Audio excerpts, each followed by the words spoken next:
What is up, everybody? It's Alex from Swamp Rat Fishing. I'm here with the co-hostess, with the mostess, the one and only Paul Roberts, a.k.a. Paul Hillsbilly. Paul, how you doing tonight? I'm wonderfully wonderful. How are you? I'm doing wonderful, man. We're here. We've got a great guest tonight. Before we get into our guests, we got to do a little bit of housework, right? So first, we want to talk, like we always do, hooksethoodlums.com, the realest, most on-point fishing team in the game. Not only is everybody like legit, there's no fake, there's no private ponds unless you're Lockwood Fishing. Other than that, everybody fishing private or public waters. Everybody's on point. But we've got the new shirt on here. This is the top water. Whoop, I can't figure this out because I'm an amateur. Still can't. Still can't. Anyways, I've got the top water assault shirt on. It's one of the new drops from Hookset Hoodlums. But what I need you guys to do, I need you guys to go out there, pick something up, but I need you to use a discount code. It's going to save you money, but really, we want to know who you people like better. Are you going to use discount code Swamp Rat Fishing, all one word, or are you going to use discount code Heels10? And we'll put the link downstairs here because I'm sure ain't nobody going to spell Heels 10 the way that's supposed to be spelled because they're probably going to listen to me and spell it the way I sound. Absolutely.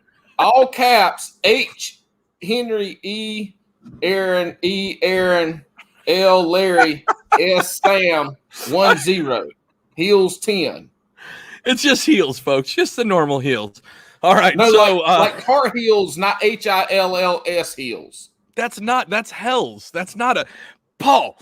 We're doing this already, Paul. All right. Let's first and before we get to Shawn, I want to get to Shawn. We've got so much to go over today. We have the absolute bass savage, Shawn the Fisherman, on today. But I want to go over our top comments of the week from last week. Paul, while you're getting that ready, our top YouTube comment. And remember, if you want to get it on this, go over to my YouTube page. That's Swamp Rat Fishing. I do all the replays over here because I'm too lazy to do a Bass and Brews page. And my top comment comes from Mike Goes Fishing. Mike Goes Fishing says, every episode, the podcast gets more and more amazing. I feel the need to get some cat teas and some rat lures. Should be a dream combo. You're absolutely right, Mike. I think there's something there. Maybe if we can do a rat lure, but it has a cat head on it instead of a rat head. Just throwing that out there. Hey, Berkeley, Rapala, whoever does all these, what is it? Lunker Hunt. I want Lunker Hunt. They do all the crazy catch kind of deals. So I want a cat head and a rat body lure. Mike Goes Fishing. Thanks for being a good supporter of us, man. Paul, what do you got? I got a good one here. My buddy old Hooked_up north. And he says on the Insta, we wouldn't have it any other way. Listening to someone chirp about eating grasshoppers with proper enunciation just wouldn't be right. Hooked Up North, thank you so much for being a supporter of Bass and Brews and Paul and myself. So tonight we have, again, I've mentioned it before, the number one bass savage in America, the Italian mafia of bass fishing, which would be Shawn the Fisherman. So let's get him in before we crack our brews like we always do. Let's see if I can do this without messing up. Hey, I did it. Amazing, folks. Amazing. This is what you get from, and I forgot to mention it. I want to make sure Shawn was on for this. Paul, this is a big deal. We got some hardware, brother. Mm-hmm. We got hardware. We just got, we just got the number 2 silver medal, non-sequitur fiction podcast in Poland. It's getting real hard to make these up, folks. In Poland, but we're there, brother. We're there. The medals are coming in the mail. We got it, brother. My understanding is you guys were right behind the first place finisher, who was a man shaving poodles with no video. Listen, that guy is super hard to super, you know what I mean? He's really hard. Shawn, how are you doing tonight, brother? I'm good, man. I just got off the water. I am ready for this. Oh, am I ready for this? I am so ready. if you guys don't know, Shawn is, and I feel outnumbered. This is the episode of co-hosts. Shawn is the co-host of the world-renowned. Also, actually, that's not even like, I'm not even joking about that, right? So Shawn is from the Jigs and Bigs, and I said it correctly because I'm so happy to have you here. He's from the Jigs and Bigs podcast. Great supporter of me and Paul. Happy to have him out. We already had Bobby, so we had to go with second place at this point. So thank you so much for coming out, Shawn. Yeah, and thank you. I would have taken mascot, but co-host is good. That's good. That's a step up. What are you laughing at, Paul? You're in my boat too. Dude, me and you are the same person on our podcast. Like we have Swamp Rat and we got Bobby that handle all the shit that actually makes it happen. And we're just here for moral support and to fuck everything up so that we have a little bit of extra fun. And they just have to try to rein us in. It's very difficult. It's very difficult. Well, you have a tougher job than I do because my host has culinary taste with fresh fish. So, just saying. Listen, well, apparently, well, hold on. Swamp Rat tried to eat a liver sandwich and about threw up. I mean. I'm not even the only thing I imagine him eating is like chicken nuggets and French fries like a damn little 4-year-old. Don't shit on dino nuggies, bro. I'll fuck up some dino nuggies. You probably like chicken rings too. You know, the only round thing on the chicken with a hole in the middle of it is the best part. Alex, let's dig in. What caused your trauma for your distaste for eating largemouth? Did you try to grab one when you caught it and eat it like Gollum, like right in the belly? Like, what did you do? Listen, hold on. This is my show. First, let's crack some brews. Yeah, hell yeah. You know what, Paul? You're right. Our show. Hold on. Before we crack them, everybody, I've gotten so much good feedback about having Paul on board. Thank you for kind of validating the real chance I took on some redneck from originally from South Carolina who thought he was going to be fancy and moved to the Northern Carolina. But I really love the feedback. Paul, you've been awesome on the show, and I'm so glad you're here. And the people love it, man. Oh shit! I'm super excited. I mean, I'm able to put my beautiful face on camera and talk for an hour to 4, somewhere in between there. Yep. On a weekly normally basis not recording. Really right. Normally not recording. Yeah, you go a lot farther, but I just turn off the camera. Y'all miss a lot of really good shit before and after this. And by the way, I am not redneck. I am country, and there's a difference. And that's a topic we'll get into in the future, I'm sure. We'll do a whole one. Paul, what are you drinking over there tonight? I'm drinking a local beer from a local brewery here in Fuquay Arena called Aviator Brewing Company. And today it is Devil's Triple Ground Triple. It is a Belgian style ale with 9.2% alcohols. And he is tonight up for tonight. Tonight I will be drinking my beer with a straw out of the can. Because it's Paul. Tonight I've got Cape May Brewing Company. I do this every single week, and every single week you guys can't see the can because I'm not professional, but this is the Grapefruit Crushing It IPA. Ooh. Shawn, what do you got over there? What do you Shawn the Fisherman, as we all know publicly, is a recovering alcoholic. And 14 years in October. It'll be 14 years. And congrats, brother. Thank you. What the fuck am I doing on this show? Anyways. Well, that says it right there. You're here to cuss and talk about eating bass. That's right. That's the number one ticker right there. Yes. This is the show that he can really let loose on the curse words. If you guys listen to him on Jigs and Bigs, they were family friendly until he got brought on. Yeah, I really hold it back over there. I am currently sipping my way through a decaf coffee this evening, provided by our friends at Three Bells Outfitter. They have partnered with Ashlon Coffee in Connecticut, and I am drinking their Sunset Paddle decaf because I have to be up at 4:00 in the morning and fish, not like be a waste like you two. No shit. But I'm glad, and that's still a brew. Anybody who wants to come on, don't be scared. Me and Paul will get drunk for you. It's not a big deal. Paul, you ready to crack one, brother? Let's crack it. Crack it. 3, 2, 1. Oh, you did it early. You did it early. That's what your wife said. Already, the straw went in. All right, so we've got Shawn on. Shawn. Hey, whoa. Hold on. Let's get to the straw first. Paul, my Polish grandmother taught me something, and I'm not kidding about this. Take your straw out for 1 second. Trust me on this. I swear to God, this is not joking around. Take your straw out, right? Listen, for you guys on audio, Paul looks confused. He's flip. No. This is not a joke. Flip your tab forward on your beer can. Oh, yeah. It's a straw holder. It's a straw holder.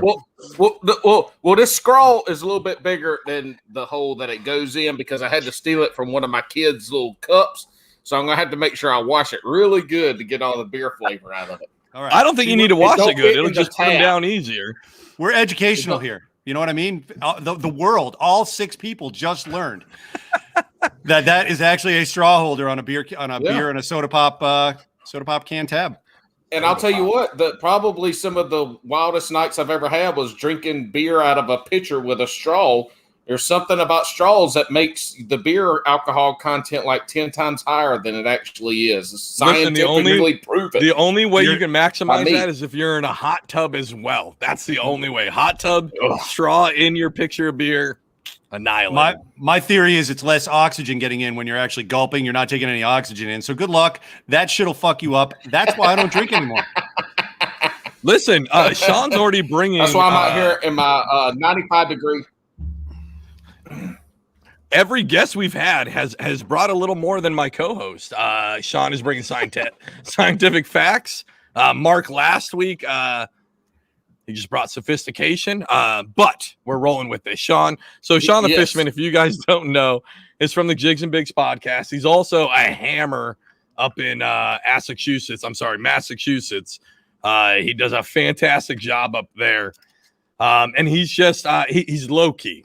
Like you guys might know him, but you might not. He's pretty low key on stuff, which I kind of appreciate. There's not a lot of bullshit from you, Shawn. You kind of put, especially on Instagram, you promote the people that you appreciate, and you send that up there.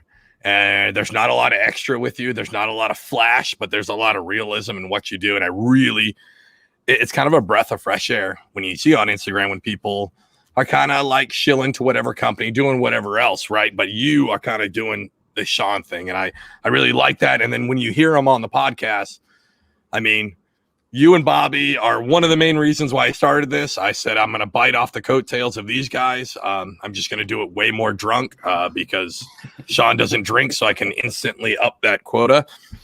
So I'm super happy to have you on. Yeah, it's awesome to have you on, man. Thanks, man. I'm glad that a shitbag like myself inspired you to get on a podcast. and as far as Instagram goes, don't mistake laziness for integrity. Okay, I just it's easy to click. Somebody will tag me. Boom, it's gone. Thank you for tagging me. I'll make sure I post it, and that's that. And then obviously I have to, as a tournament director for 3 different organizations now. I make sure that I'm on 3 now, Paul. Yeah. I make sure that my standings go up, my finals go up, with the exception. Oh no, I even do it for Mass Kayak Bassing as well. Yep. But yeah, all 3 of them go up, and really that's the bulk of my content. But I'm always happy to share anybody's shit they're promoting if they tag me in it. I'm like that, unless it's like something that just I can't promote because it's ethically or morally wrong. I mean, let's there are some lines, So listen, I take that all back. Go follow Shawn. Go follow Shawn. Tag him in everything. He'll promote your shit to the moon. I take it back. Shawn is actually the Walmart of the fishing social media platform. Go ahead and just make a story post that says "fuck" across the screen with like 8 U's. Yeah. I will share it. Tag me. Hey, Shawn, you will be judging a 4th tournament this weekend during the OGO tournament, which I think open, but now it's because I'm going to submit fish to you somehow or another. You will have to judge them. You will Since not. I can't come fish.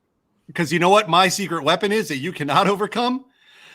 On that app, there's a little button that says delete contestant. And he didn't ask me twice, and I hit yes twice. I will send them to your cell phone, your Instagram, your Facebook, everything. Listen, I will mail you the pictures that Paul mails me. We will snail mail twice to get those pictures to you. I'm sending in catfish too. Paul, you will get some pictures back that you will not appreciate, and your pictures will probably stop after about 5 minutes. No, there's no such thing. I was a wildland firefighter. There's no such thing. And then you're gonna be real quiet one day, and Alex is gonna go, "You all right?" And you'll be like, "Shawn sent me a picture of his kidneys." I've seen some shit, man. I've seen some shit. All right, so before we get into it, Paul, and we want to make sure Shawn was on for this. So for you guys that don't know, whoever the 7 listeners out of Lithuania who don't understand. Shawn he's a big tournament guy, whether it be the online tournaments or the in-person deals. Well, I mean, he does it a lot. He donates a lot of money, right? Yes. But Paul, you had a big tournament this last weekend, right? We're recording this the 20th, so this would have been that previous weekend. How did that go for you, man? Yeah. Well, we had 2. We had a local tournament with CCKF, Central Carolina Kayak Fishers. I can't remember CCKF. And then also with KBBT team brackets, me and a buddy here were fishing in that, and that was Saturday and Sunday. And so it was, one of those 2-in-1. And my Saturday tournament sucked. I mean, I caught a nice fish. I caught like a 20 and a half or something, a decent fish, and then a little dink. I just gotta get better at these. At his first year, I've done the tournament angling. I gotta get better at those. I had a plan. My graph ended up with a loose wire, so I couldn't go fish deep or an offshore like I wanted. So I had to beat the bank, and just didn't turn out good for me. But the guy who won smoked him, 104 inches, Rick rolling, killed him, and but my buddy who I was fishing with, my teammate Justin Faircloth. He put up, I think it was like 90 inches, 89 and something. So he put up 90 inches and still lost by 14 inches. So that sucks. But he had a good day. So his day counted for our 2-day fishing tournament. And then that one fishing by, that 20-incher was good. And we were fishing, and most of your listeners will probably know who these folks are. Matter of fact, anybody that's listening to this who is into the kayak fishing tournament scene will know Matthew Conant and Derek Brundle, because they are 2 badass anglers and have won all over the place. And so, we were the underdogs by a lot. Nobody gave us a shot. Yeah. But we're fishing 2 good lakes. So Sunday we ended up fishing Sharon Harris, which is my home lake, a lake that I fish a lot. And man, we walloped them. I put up I put up some big fish at 22 and a quarter or 22 and a half. And we had it, and those guys put up a kicker fish at 20 inches the last 30 minutes that bumped us out, and we ended up losing by like 2 3/4 inches. So, but it was good, man. I mean, we were on fish at Sharon Harris that were busting in the afternoon, and I mean 2 and 3 pounders jumping out of the water, busting on shad. Right. And I got a video, and I sound like a little 10-year-old kid that just saw boobies for the first time, screaming at it. But the video doesn't do it justice of what we saw in person. But yeah, so we're proud of ourselves, me and Justin, for what we did this weekend fishing against those guys, and we put together 2 solid days, and it was a good time. So we'll see what happens next time. But it was, the tournament fishing, I like to fish. I don't like to sit in one spot and soak. Like, that ain't me. And when you're tournament fishing in a lake with 75 other people, there ain't a lot of places that you can just run without being an asshole on the water, or. And so I've kind of got to learn to take a step back and be able to find those places from that perspective, because I'll cover 13 or 14 miles in a day fishing. Right. Easy. You don't want us to have a fuck that guy segment where someone comes on and says, I was in South Carolina fishing a tournament, and some motherfucker in a Donald Duck hat cut me off, went right over my lines. That wouldn't happen. He had no pants on. With a cat shirt, and no PFD. No PFD. No. Whoa. No, I wear my PFD now. I ain't going to drown. But I might. There's a very Paul's a good good chance one. I'll have Paul's to the good paddle. one that wears the PFD every time. I'm the one that keeps Every it time. legally somewhere on the boat, just not on my body. The guy in the Coast Guard. Different story. Great. Listen, man. Different story. Good weekend. I don't tell you how to fly, Air my buddy Force. Jeremy. I don't fly. I work the ground. All right, Are you the light Paul, guy? I never did I never did any marshaling. I did drive, dude. I had a better job. I was lazy. I drove the air stairs. So that's a truck with the ladder on. So those guys marshaled me, and I'm like, fuck that. It's 1,000 degrees in the desert. I'm not sitting out here on this flight line. That truck had AC, man. I'm a little smarter than most. America's warriors driving our stair truck into the plane. Yeah. You know what I did a lot? I ran chocks out. So that meant, you ever seen somebody bring chocks out? I did that. That was always fun because that had the most danger because you're running around engine intakes, ducking and shit, and even my fat ass would have got sucked in and killed if I took a wrong step. You know? Yeah. Because you've lost like 40 pounds over the last. Wow, did you lose a bunch of weight last year? No, since my knee diagnosis 3 years ago, I've put on a bunch of weight and kept it on. It's just I can't run anymore. So I'm literally like walking and pedaling, and that's why when we got together with Three Bells and the kayaks were on the table, I said I need a pedal because every physical therapist I've talked to says you want to put these surgeries off, you're going to pedal a lot. And I usually like to walk. Like I would go for a walk for an hour, even in the desert. If I ran in the morning and lifted, and later in the afternoon, if I had time, I would go for a walk, and that would help. But the running and going up and down stairs with equipment and going up and down stairs with test equipment and tools. Brutal. 10 years of that, 10 to 15 years of that killed my knees. And I'm, I think that's interesting that they recommended you to do a bicycle motion instead of the Hobie walking motion, because usually people say the Hobie walking motion is easier if you have bad knees. I have no cartilage left. It hurts to go upstairs. So pushing that push off, like I cannot do squats anymore.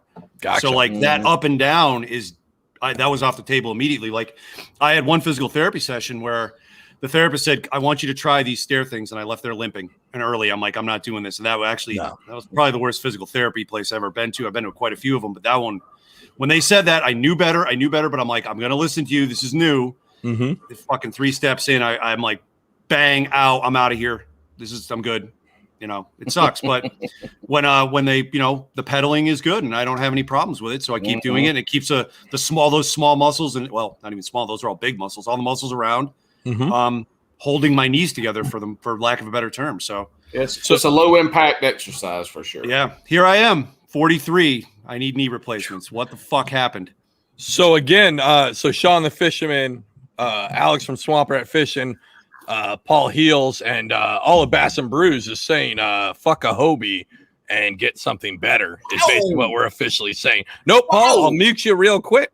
No, that's officially what we're saying is fuck a Hobie. So make that a shirt. You're saying that. I'm saying I cannot use them physically. Their pedal drive. I'm not saying a word about their hulls or their attachments or their seat, anything like that. I know better than to throw Hobie under the bus. I mean, way off the rails. I was looking at so I just sent a new. I sent a clip to Jigs and Bigs does a thing where they always talk about the pro staff chat, right? And we do also. Like the pro staff chat is amazing in Hookset Hoodlums, right? But I just sent a thing. Zone. Yeah, right. But I just sent that clip of that new Bonafide pedal kayak. Did you guys see that? I've been on the water for the past 4 hours. Bonafide just released that because ICAST starts today. They just released, they're putting out a pedal kayak. And that thing looks like a Hobie on steroids almost. Like the customization and the storage. You don't think so, Paul? Did you look at it, or are you just shaking your head as a fanboy? No, I've looked at it. I'm telling you right now, it ain't on par. No, you don't think so? Hobie and Old Town are kind of a little head and heels over the other ones right now, just from a standpoint of advancements and what you what you can do. I'm not saying it's probably going to be at a price point though that allows some people to get into. We ain't gonna get in here talk about no damn. No. We're gonna roll back. No, because you say price point. I don't think they're going to, because their paddle. Honestly, I think the bona fide paddle kayaks are overpriced for a paddle boat. We're talking. I don't even know how much it costs, but I'm assuming it was going to be over $1,000. Over $1,000 for a non-pedal. Mm-hmm. Now you put a pedal on it. Like, how much are they gonna charge for that? I think personally, I think that's a lot. But I think it looks dope. But we'll get back to Shawn. Shawn, what do you fish out of? You're a kayak guy. You're in pedals. I've been a native guy for almost 10 years now. Okay. I actually, my first native I bought was, and I'm not sponsored by them, nor is the show. This is just my personal preference. So I'm not knocking anybody. Let's make that clear. Yep. Because of my, I don't know how we call it, theory or the ways I fish, I like a light boat. And when I say a light boat, I'm not talking about a 75-pound boat. Those are light for a lot of boats. I was buying the Native Ultimates. Okay. And those things are a canoe kayak hybrid. Yep. My God, they're like between 30 and 50 pounds. You can throw them on your shoulder and go, and they're stable. So I actually got one on, where did I get it from? Craigslist, I think, because Facebook Marketplace wasn't even up at that point. My first one was actually, got it used, and it was so old. It was their first run where it had a drop-down skeg on it. That actually added a little bit of weight, a couple pounds, but it wasn't bad. And eventually, I broke the skeg. I mean, that happens after years and years of use. My next one, I won a tournament at the end of the year in 2018, and I said, well, I'm going to go out and buy my first new kayak. And there was where did I go for that? I went to a kayak store in New England and picked up a Native Ultimate FX. So that was the Native Ultimate with all the bells and whistles. Yeah. I remember seeing that one. That one my son has inherited, and because it has sonar on it, like I know if I have people up, I tend to hook that one up and use that one as the loaner, so to speak, because it's got that capability. And now I am using, this past year, I've used a Native Slayer Propel. What is it? Native Slayer Propel it's not FX. Propel Max, excuse me. Okay. So I've been using that, and it's straight up with the knees. What's the weight on that one? You're talking about lightweight. That's a heavier boat, right? That's not lightweight. That one, I ended up picking up the wheels that can attach to it that Native makes. So what I do is I load that into the bed of my pickup truck. I have a bed extender. Once it's in there, I engage the bed extender, and then I swing the wheels up, travel with it, drop it down. It makes life a lot easier. Gotcha. So I'm still not squatting. I'm still not trying to throw it up on a roof. I refuse to get a trailer. I've drawn that line in the sand for me, because right off the bat, not even, I don't know what percentage, the biggest majority of the places I fish are kayak accessible. And as a director for MAKB, one of the things that myself and my co-director Nelson looked at when we picked the places for this trail was we really wanted to avoid places that big boats could get into. And while that's going to cause an inconvenience for our members that have trailers, it's like, dude, we have kayaks. If you want to go fish these places that are overrun with big boats and with wreck boats, I mean, that's not the point. And I made that clear from the get-go, and we've gotten positive feedback from it. So we're going to keep doing it. I think I went so I don't have a truck. So it's either trailer or you got to worry about weight, right? So when I went to the Topwater 120, I was first looking at the Predator series on Old Town. I'm an Old Town guy. I just like their boats. That's just my personal preference. But when I looked at going from the Predator to the weight difference was so much different. And I think I could swing putting a Predator up on the SUV, but it'd be a big struggle compared to the Topwater. So I think that's important for folks to think about. Like, if you don't want to rock a trailer, like, you don't have to rock a trailer. I personally don't ever want to do a trailer because New Jersey will gouge you on registration fees for a trailer every single year. Yep. And I don't mean like a couple bucks. It's like over $100 a year for a lot of lures. Right. And I just don't want to pay them for BS where I might still have to pay to go to a lake. Like, we don't have, New Jersey's different, especially South Jersey. Like, we don't have the places we do have to fish are super kayak accessible. Like you don't even need trailers for these, right? They're or big boats. They're kayak accessible. And then the ones that do have big boats, like they still have kayak launches on it. And if you use the other launch, it's like $15 a launch. I'm not doing that. And I don't want to pay another $100. Like that's not a. We have a few places that are state run in Mass that if they're state run, they might have an attendant there. Luckily enough, if you've got veterans tags, right, you're good. Yeah. They just, okay, you're a veteran, park. New Jersey gives no shits about that. They don't care whether you have a Purple Heart. You know what? Actually, I take that back. I think a Purple Heart, you're good. Other than that, they don't give a shit. They want their money just like they want their money on the tolls. They are the same. They're ruthless. But so when exactly did you get into the tournament side? So going from the fun fishing to getting into like competitive, because I mean, honestly, like, so you said you run 3 tournaments. You are a tournament competitive guy. Like when did that kind of switch flip? I'd say between the time I started fishing, so like really in high school, when some of us had part-time jobs or whatever, we'd be able to get either our dad's canoe or somebody had a John boat or whatever. Me and my friends were always doing some sort of little competition, just a little pool here or there, $5 a head, $1 for the lunk, whatever we were doing, right? And that went on for years and years and years. And then I think, man, it had to have been 5, 6, or 7 years ago. It's all kind of blurring together now because of, as we coined the term, the COVID decade. Right. At some point, I came across a website that is now, I mean, it was a chat board, man. And you remember chat boards, how out of control they were. There was a nationwide one called Fish Finder with a state in front of it. And every state had one, some were more popular. So the Massachusetts Fish Finder, me and a few other people started poking around on there. And there were guys out east already running it, and one of which was Ken Wood. And Ken's a big name in the kayak scene. He does a lot of KBF, EKF, MAKB, you name it, Ken's involved in it. And he is, I mean, he's a hammer of the Northeast. I've faced him several times, both in tournaments with other people and one-on-one. Ken's a tough draw. You don't want to see Ken in your bracket. That's like, oh, great, I got Ken in my bracket. Here's my money. I'm gone. So when Ken eventually formed MAKB, I think it took me a year or so to catch up to that. And plus, at the time, I was not committing to any sort of, real tournament trails or year-long bracket tournaments or year-long anything or monthlies. I was working 2 jobs, both military and federally, and both of them had weekend shifts. I was just fucked.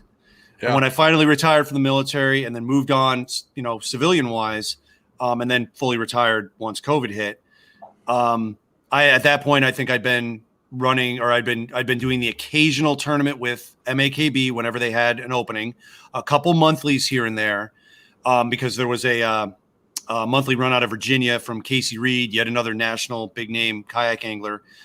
He doesn't do it anymore, but I retired, or he retired his trail, and I was the last 2 years champion. So for the state, there you go. Pat myself on the back because nobody can ever get at that one again. Listen, you closed out the whole tournament. It was the angler of the year for 2 of those. But anyways, it was nice because it was monthly. It was spread out a little more. We had a lot of fun with it. And then I've been doing Ken's MAKB kayak bracket for, 4 years. And the first year I made it to the Final Four, which is no small feat with some of the guys that I faced. And then, I ran up with Ken, and that was the end of that. But, it's been fun. And then I did fish with another organization a couple of years ago, and things did not meet my expectations. There was a lot of things going on. And then finally, I was getting a little frustrated. And, Alex, it is with military folk. Once you serve with somebody, and if you really serve with somebody and you're their friend, it's mi casa su casa. So what happened was a close friend of mine was actually, he was working in the Midwest, and some parts of the Midwest, man, as far as jobs go, it's just unfortunate.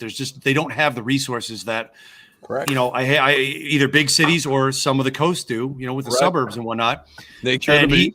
And I had an opportunity to place him in a really good position when I was doing Veterans Employment Services. And he said, yeah, I'll take it. Unfortunately, it meant that he had to leave his family for 9 months to a year. He lived with us. So he would fish with me. I'm not going to say he would fish with me. He would come out in my old white native ultimate and get completely shithoused while I would fish. So I had a cheerleader, which was great. Well, that's great, man. Yeah. And when things were winding down with this other kayak tournament trail, he actually said to me one day, in just a moment of clarity, he said, "I thought you enjoyed fishing." Because I came back from a tournament, I was rip shit. I was pissed at a few things that went on. Right. And I said, "You're right." And I stopped and moved on. And, last year with COVID and Jigs and Bigs getting going and all the stuff around it, Bobby's first tournament experience was with the Chronic Trips organization. I also joined into that tournament. I ended up winning it. But I did see some things that the playing field was a little off. They were not a fishing group. They're an outdoors group. And they were trying their hand at fishing. And I just politely said, "Dude, this was great. I think there's a couple things you could tweak." Because honestly, it was a length system. And I said, somebody can go out and catch a tuna if they're a saltwater fisherman, and that has to be put up against bluegills and crappie. We could catch world record bluegills and world record crappie, and that's not going to hold a candle to a newborn tuna. You know what I mean? That doesn't. Yeah, exactly. Yeah. So, they actually offered me the director position there. That helped me start getting experience there with, I wrote a nice letter and said, "If you need any more," and they said, "Do you want to direct?" I said, "I'd love to." From there, this off season, that's when I talked to Ken. We had him on the show, and I had said, "Look, if I think there's some opportunity out here in the West, we have a lot of guys that don't want to drive out east, even though it's a smaller state. It's 2 hours, to get to where they're fishing. That's a good amount, man. That's a valid amount." And I did it, and it does matter when the tournament starts at 5. You've got to get there at 4 for a parking spot. You've got to leave at 2. You're getting up at 1. Dude, it's Massachusetts. You're dodging drunks from 1 to 3 o'clock in the morning. No, that's not good. Right. But then you have pre-fishing to take into account. Yeah. Like if dudes are local and it's only like half an hour to an hour, that is an advantage. Yeah. Honestly, and it's I've said it on the show, and I'll reiterate again. Like, there's a lot of tournaments that when you look out east, even in April, I go out, I drive personally just, to get out and to start working, shaking the rust off from the winter. I drive out there in March, sometimes February. I've even gone out to Cape Cod in January when I know there's no ice. Right. All right. But those guys live there. Yeah. It's, like this year, the guys out on the eastern side of the state, they were fishing in March and late February. We had ice in the Berkshires till late April. What the fuck? What can we do about that? So, it's different environments. You deal with the hand you're dealt. And I bottom line, I love doing this. I try to make it as fun and as fair for everybody involved. And I think from the feedback we've been getting, it's working. So I want to go back to what you said, where your buddy said that you were coming home from these things. Like, do you even like fishing? What caused you to was it the running of the group, or was it the sheer competition, or was it a mixture? No, dude, you know what? That group. Don't get this, into it. So it was just the running of it that made you not want to do the competition kind of thing. I was not reacking well to the tournaments. Let's leave it that way. Okay. Yeah, I don't want to bury anybody personally. Nope. It was a bad experience, and we're good because so I basically got involved with Ken, and he's trusting me to run this side of the state. And I don't know. I try to call him every once in a while and say, "Hey, how am I doing? Anything else I can do?" And he seems to be pretty happy with it. So, and I want to be clear. I want to be clear, folks. We're talking about a different Ken than the owner of Hookset Hoodlums. This is a guy who actually fishes, unlike that Ken. Totally different guy. But it's interesting. So it's the only reason I wanted. So when I first started this in June 20th was my first YouTube video, right? And my whole grand plans were to do YouTube, and I wanted to do tournament fishing during COVID. Yeah, great idea, right? Because everybody's like, we're still going to do it. And then it instantly shut down. And then I tried to do monthlies, and then it became a lot to create content and be focused. So I didn't know if it was something like that. Because for me personally, I'm either going to be in a tournament and I'm not going to film, or the monthly things don't work for me personally, because I got to maximize the time that I fish and I'm going to create content during that. And unless I'm doing a dedicated, we're fishing this 1 day or 2 day, like that stuff doesn't fit in. And I feel like it's a lot when people feel like they got to do all of it, because a lot of the kayak community is based around tournament fishing, which I think is awesome. I think it's great. I don't want that to like sway people. Like I don't fish tournaments. I have donated twice to Jigs and Bigs on their tournaments, right? Well, and honestly, it's because I want you guys, like, I know it sounds shitty, but I knew I wasn't going to fish that thing. I knew I wasn't going to fish it. The first one you fished, what I was raising an eyebrow was you put the money in and then you're fishing and you're catching good fish. And I'm like, why aren't these in the tournament? Our tournament is unlike, for the Jigs and Bigs, our tournament is unlike any other, because with multi-species, even if you're not winning, you can take points from the winner and fuck somebody hard. Like, you know what's really funny? That tournament, I caught my PB, which was 6 pounds, 15 ounces bass. And you know what? That tournament, you would have gotten a prize because, wait a minute. How long was it? 24 and a half inches. You would have gotten a bag of gear from me because I had a category of beat Shawn at largemouth. I ended up giving it. I just gave it to Ted at 3 Bells. He beat me with a 22. I mean, it would have been great, right? But I don't know, maybe that's a discussion for another time, but there is a different mindset from like the tournament guy who wants that competition and the creator guy. And I've really realized that that's not my thing. The month-long thing is not my thing, because when I'm out there, I'm trying to like put together videos, put together whatever else, right? The last thing, I honestly... When you were holding that, let me ask you, when you were holding that fish, were you putting a video together? Yeah. You were, huh? Yeah. My ass, you were editing. You could have just put it on the fucking ruler, taken a picture, and that was it. I put it on a ruler too. Yeah. Lazy ass. I don't know. Yeah, I mean, maybe it's lazy. I don't know. Maybe it's the other side of competition where then I'm going to worry too much, because I already have a lot to worry about. I already have to go out and catch goddamn fish. I already have to look like I know what I'm doing. And now I've got to worry, like, am I going to win or not? Like, maybe that's it. We were talking about features, like how Paul possibly, could use subtitles. I think right now you need a CNN scroll underneath you that says, "I'm making excuses and full of bullshit," and just have it roll. Look, it doesn't matter. It doesn't matter if you're tournament fishing or creating content. Yeah. You are out there to catch fucking fish. Yeah. And so you're like, I mean, that's the thing. Now, some people don't want the stress of the competition or, the time constraints, or just the mere fact of measuring, some stuff like that. But that's the way that I look at fishing in general. Is it doesn't matter what you're doing. You're out there to catch fish. Yeah. And so if it's for content or for us to win a tournament, sure, we can talk about the semantics of the size of fish you're catching, but when you're fishing for 5 biggest fish, you ain't out there, just catching dinks. Like, I mean, unless you're in the MLF, right?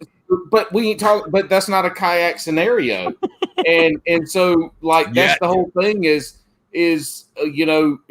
I know Shawn don't like sandbaggers versus dumping, but that's the thing is somebody who waits to upload all their fish at the end, like that. That's not going to change how you fish. You weren't going to start going to fish for bigs if they'd have been uploading them in there. So what I'm getting at, though, is the whole point is this. Regardless of what you're doing, tournament fishing, competitive fishing, or creating content, you're out there to catch big fish, because we all know that content creators, you're gonna get more people viewing your shit if you're catching big fish. Yep. If you catch a bunch of little 1-pounders, nobody gives a shit. A 5-year-old can do that with a Snoopy pole. So we're all out there to catch big fish. It's just those little intricacies that come into play that why people. And my thing is, I think the creator part of it is the time constraints. You're fishing within a set time. There's that money aspect of going in and doing it. And some people just don't fucking like competition. I mean, and there's no problem with that. But for me, like and I've said this a bunch at this point now on these podcasts, I do not want a fun fish. When I go out to fish, I'm fishing a monthly I'm in something that if I'm catching fish, that shit counts to something I'm being competitive in. And that is, that's what I like. I'm not going to load up this big ass kayak and haul it around and pail it around 100-degree temperatures in North Carolina with 80% humidity to go fun fish for 8 hours. That shit ain't going to happen. I'm out there to damn win something, at least try to win something. And I think what's great about all this fishing stuff is that we can do that because I'm almost the complete opposite, right? Like last week I sat out in the salt water. We didn't keep anything. It was hot as fuck, and I busted my balls off. Right, I didn't keep anything, and we give you limits, but you can keep the right amount. We'll get into that.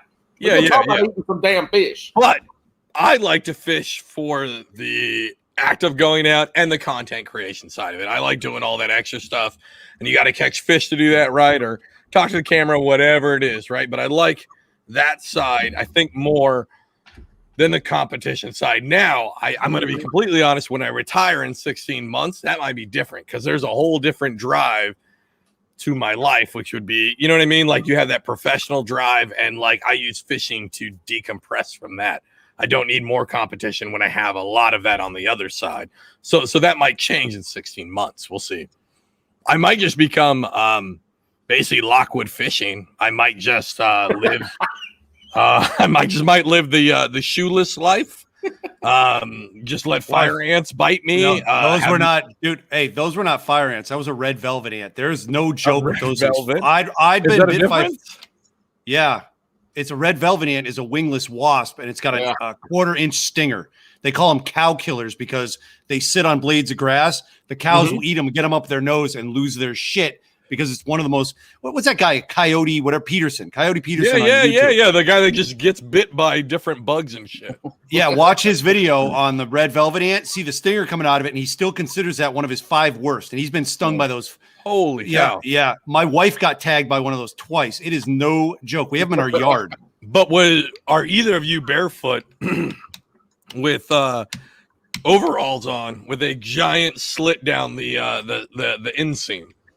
Only in my bedroom. Okay, good. That's a gentleman. Yeah, you in there role playing some Green Acres, huh? It's none of your business, Paul. Well, you just ended our business by announcing what you wear in the bedroom. No, I announced that. You're trying to dig. Put the shovel away, son. You're trying to dig a little too deep. Pictures doesn't count. Now you're digging a hole, Paul. All right, since both of you guys are tournament guys and we're already talking about it, I know me and Paul have actually wanted to discuss this. And Paul flat out told me, he said, listen, Alex, I'd really like to discuss the future of kayak bass fishing tournaments, but you're a shitty TikTok and YouTube maker. Can we get somebody better on board? So I think we have the right guest for this now. I think Shawn's the right guest. So Paul, I kind of want you to take this away. I know we've discussed this a couple times, but kind of this future of where this sport is growing. Well, Shawn's got more experience than I do in it, and plus he's running tournaments. He's kind of seeing the growth, and not only that, him and some of the folks that he's associated with up in the Northeast have been some of the OGs of tournament fishing and where it's going, and like some of the drivers of where it is now. So, I'd like to get his take on what he sees in the future, because I've talked about it a couple of times, and just to paraphrase, like I see it growing to the point that there is an elite group that's fishing, and then you have a bunch of opens, and I think that it's going to, and it could be 30 years for this happens, but how bass has, where they have the local clubs, the state clubs, it's going to get segmented that way. But I think we're going to see that. And I think there's good and there's bad. And it depends on what you want to do. But it's the fucking Wild West right now.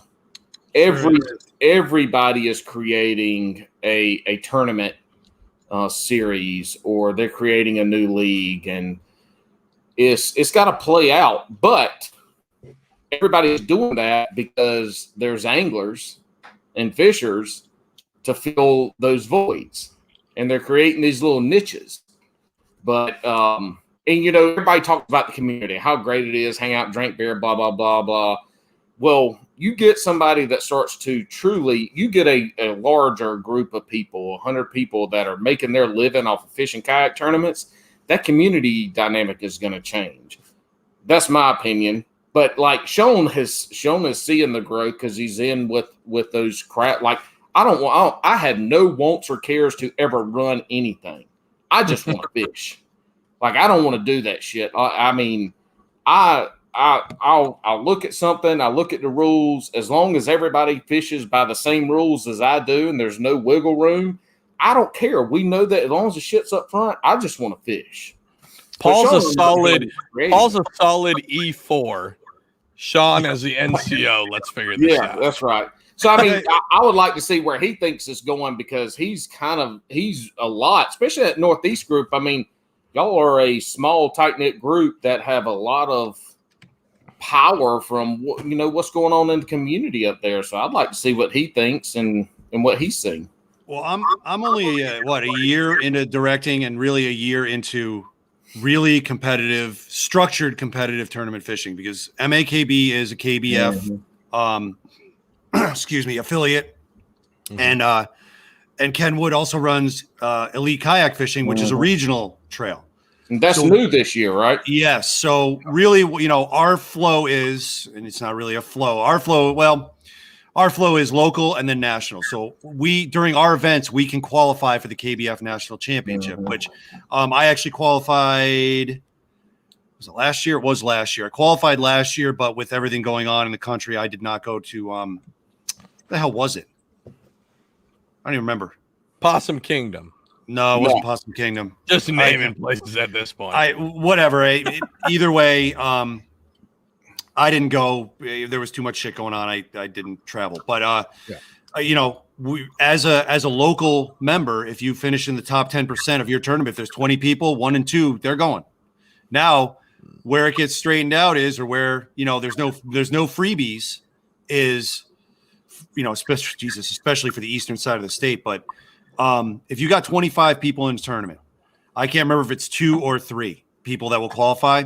If it's, that's max 25 person tournament, anybody who's qualified prior, if they finish in those spots, nobody gets bumped up. You're earning this shit. Okay. Like if you're going to the national championship, you're not like, oh, hey, I finished 5th, but the top 4 guys already have spots. No, if you finish 5th and those top 4 guys already have spots, you're not going. Okay. So it makes, I think, I don't know, man, like it is going to separate the wheat from the chaff. You know what I mean? You're going to find out real quick. Are you in this, for ha-has, maybe win a couple bucks, drink some beers after we're done? Or are you going to try and improve your game so you can crack that ceiling, wherever it is? It might be another state where maybe there's a fewer percentage of elite anglers. I mean, I could tell you, I won an Eastern tournament last year on our eastern side of the state, and that's saying something. You know what I mean?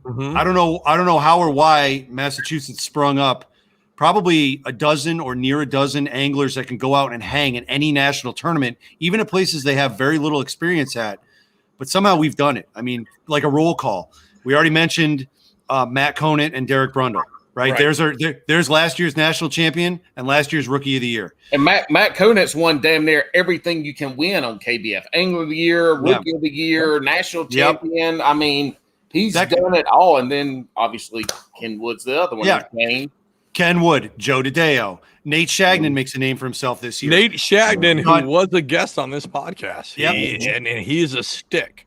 John Ferreira is another guy. Bruce Levy. I can go on and on and on. I don't consider myself in that group yet. Winning a tournament is nothing. Like I always say on the podcast, man, you catch 1 fish, that's a fish. You catch 2 fish, that's a pattern. I don't think I've established a pattern for myself yet. But for my tournaments, have I won a couple? Yeah. The ones I'm running. The danger with that always is, and Ken even warned me about this before, is like, hey, if you're a director and you win a tournament, it just looks bad. Like if all your tournament wins are the ones you run. Yes, but going out east and even saying I won one tournament out there with Joe and Ken and Don Davis, Bruce Levy, all these guys on the water.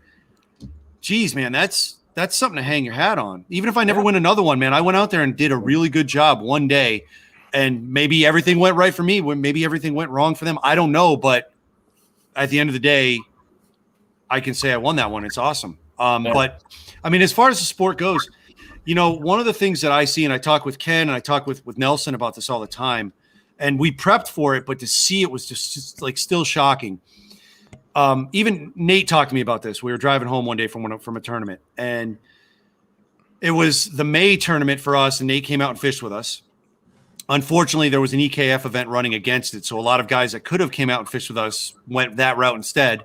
Right. But I said, man, I knew it was coming, and to see the drop between April and May of people participating, it's almost like a reality check. And it's unfortunate because you try to tell people they go out with their friends and I don't know their level of fishing. They might catch a 2, 3, 4, 5 pound bass. They might do that. It's very possible. It's not like you have to be an elite angler on any level to catch a 5 pound bass. People do it.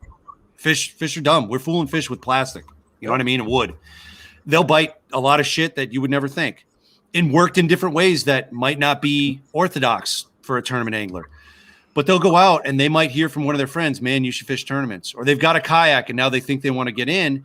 And we always encourage that. Like, come on in. But you got to be realistic and say, you're not going to go out there and win every fucking tournament because you got a 2 pound bass on a lake that you might fish all the time, drinking beers with your buddies. You're up against fucking machines. You're up against the goddamn Skynet T100s or whatever. You're up against Arnold Schwarzenegger. You're up against people who are taking it more from exactly what you said. People who are taking it recreationally. Nice. Fuck that pronunciation up. But you're taking it up. He said pronunciation after that. I'm gonna clip that portion. But you're up against folks that do it something different, and we've talked about this on earlier podcasts. And I try to have people on who aren't doing this as I do this once a week, or I do this once a month. I do this once a quarter. Summertime, I go to a whatever. Right, I'm Andrew, and I go to my private pond, and I sit on my pontoon boat, and I fish every so often. Like, these are folks who are obsessed with catching, for the most part, either greenbacks or brownback fish. Like, absolutely obsessed about catching these fish to the next level. Yeah, and it goes to, we talked about this before, it goes to, there's a mentality, and you take it to any high-level sporting event, professional college sporting event. There's a different mentality for those folks than the average, Sunday league softball player or basketball. There's a whole different mentality of where you are. And it is the exact same thing with fishing and kayaks and the big boats.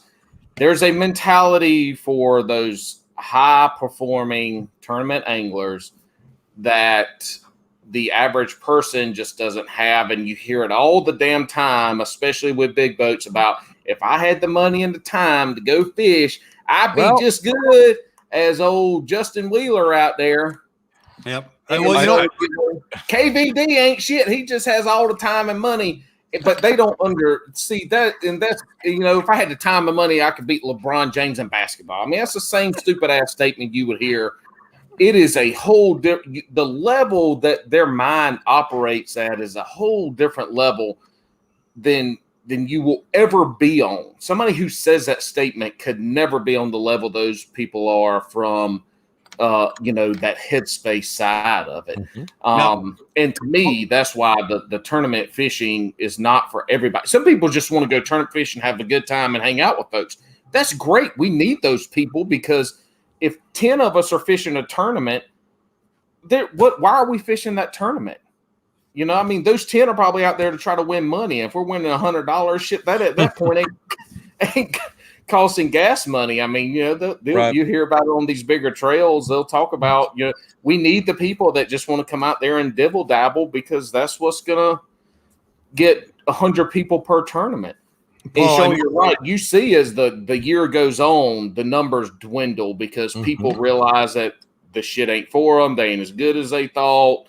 Yep. Summertime is hot. They don't want to go, that's the truth. The real thing is people get cabin fever and they get a hard on to get on the water. And then they want, I'm going to fish tournaments. And it's just so much adrenaline that the next thing you know, you're in over your head. I honestly, like, my turnout for my first event was phenomenal. We almost sold out. I was very happy because we're starting new. And I think, managed my expectations really well on how many people I thought we were going to average. And we've gone well over that. I'm really happy with the way, man. That's awesome. I've also seen a bit of a foundation of people that are returning. And here's the best part, of various skill levels, but they want to learn. So, like, I mean, that's perfect. You ask that question, where's it going? I mean, as a giant hole, dude, I have no fucking idea. On a smaller little area, on my little area of the planet where I'm running where I'm directing one local tournament trail, I'm looking at making sure that the people that are fishing and are serious about it are coming back. I'm making sure they understand they get a fair shake. I'm making sure that, I'm also making sure that they know when I'm out on the water, I don't fuck around. Like, I'm out there to fish. I'm out there to catch big fish. We're going to go out and I'll grab a round of beers, or if somebody wins, like the last tournament we had, I won. I said, hey, anybody wants to go out? I'm going to 99. Join me. By the way, when the fuck did 99 start serving 5-gallon buckets of beer?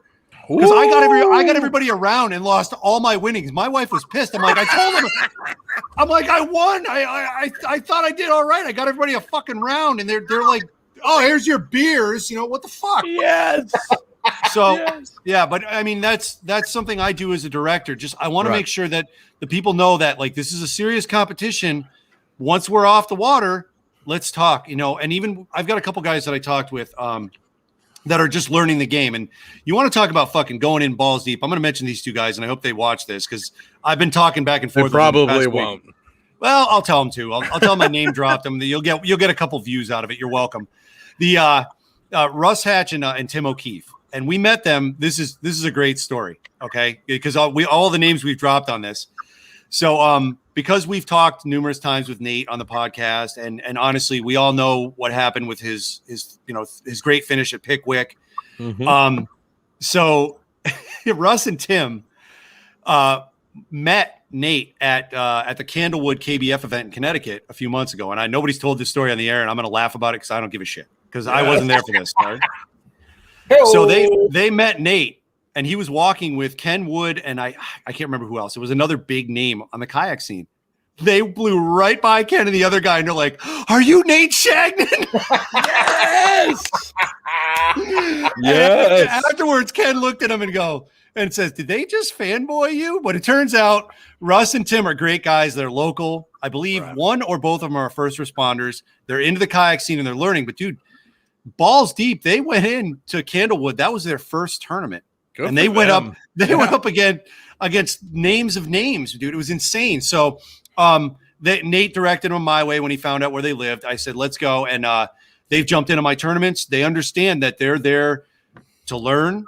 They're gonna probably not win or win every one. They may not even place, but they're there knowing that their journey on competitive fishing has started, and they're ready to take lumps. And I think that's not what everybody out there is.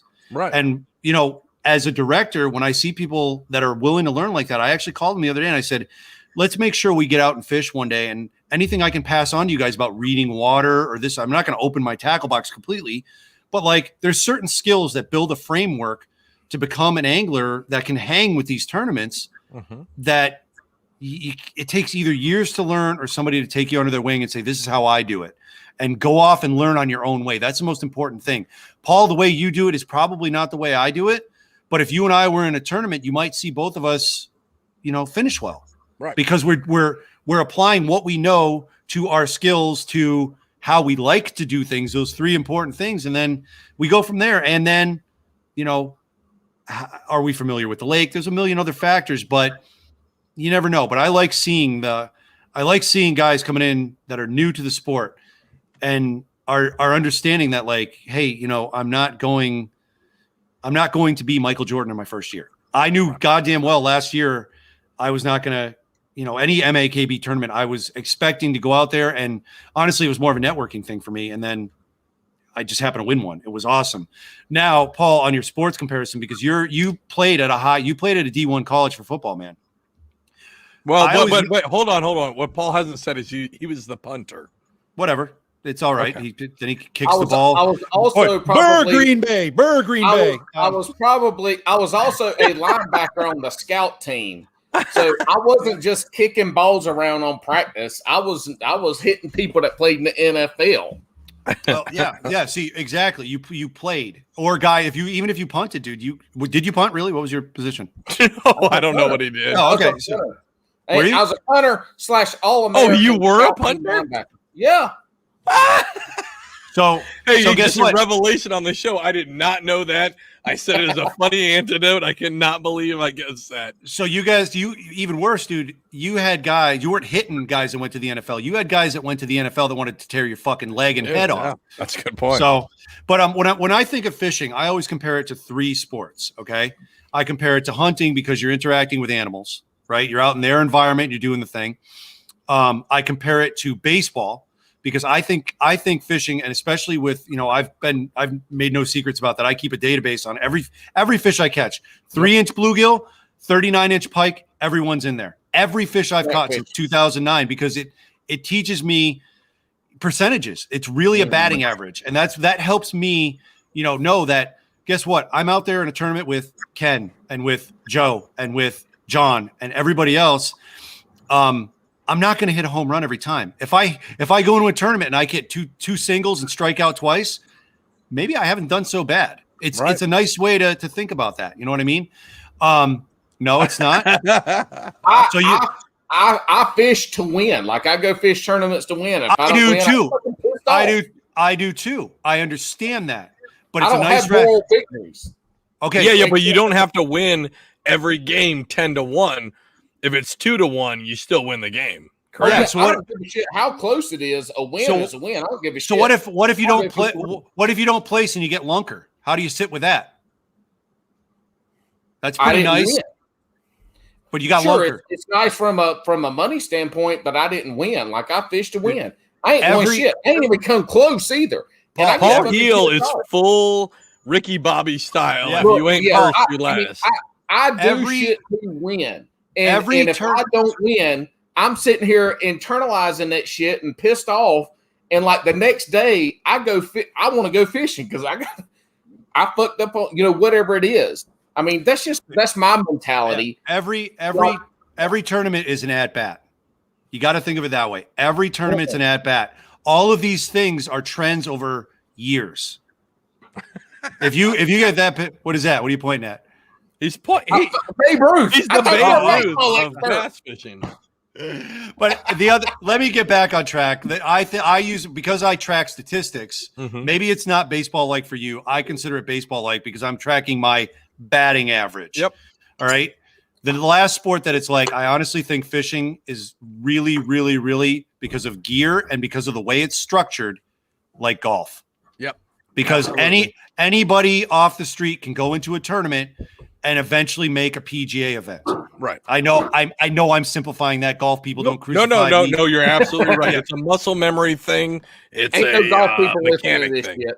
And the other way it's like golf is I'm getting really sick of people going, hey, you got all those extra rods. Hey, you only golf with a putter, asshole? Fuck that. Well, Happy Gilmore did. Or not Happy Gilmore. What's his name? From Tin Cup. Didn't he do it with a shovel? Kevin Costner. Kevin Costner. He did do it with a shovel. Look, Tatanka, Buffalo. That's all I got to say. All right. Wait. So we've heard. No. Look, we running out of time. We are not. We got to talk about eating fucking fish. Hold on. Time out, Paul. The 1 hour time limit, I forgot to tell you, is lifted.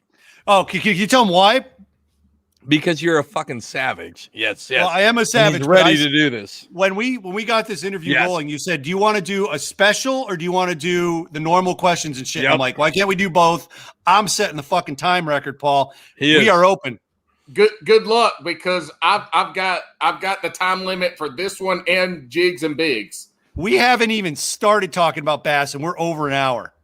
Yeah, about eating bass. Yeah. I know, and when we start talking about eating bass, Alex probably going to be over there dry heaving. Well, so here's the thing: smoking cigarettes and shit. We're going to be having a good time.